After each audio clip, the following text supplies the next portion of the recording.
সকলকে আমার তরফ থেকে নববর্ষের প্রীতি ও শুভেচ্ছা জানাই মন থেকে। চলো এবার চড়ক মেলার অনুষ্ঠানটা তোমাদের কাছে শেয়ার করি। এইখানে যেখানে চড়ক ঘোরানো হবে সেইখানটা কত সুন্দর করে সাজানো হয়েছে, আর এখানে অনেক দাদারা আছে যারা ঘুরাবে। এই অনুষ্ঠানটা হয় পয়লা বৈশাখে। এই জায়গাটার নাম হচ্ছে মালদা জেলার বামুনগোলা থানার সোনঘাট গ্রাম।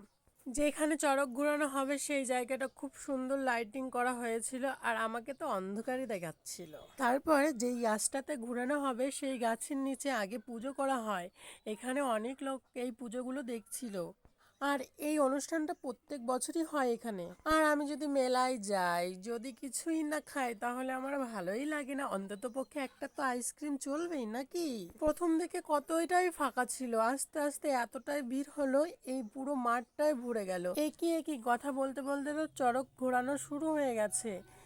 এই বছর একজন বয়স্ক লোক উঠেছিল, প্রত্যেকবার ইনিই উঠে, হয়তো ইনার মতোই বয়স্ক লোক ওঠে। এই চড়ক মেলাটা আমাদের এত জনপ্রিয় যে এখানে প্রচুর প্রচুর লোকের ভিড় হয়।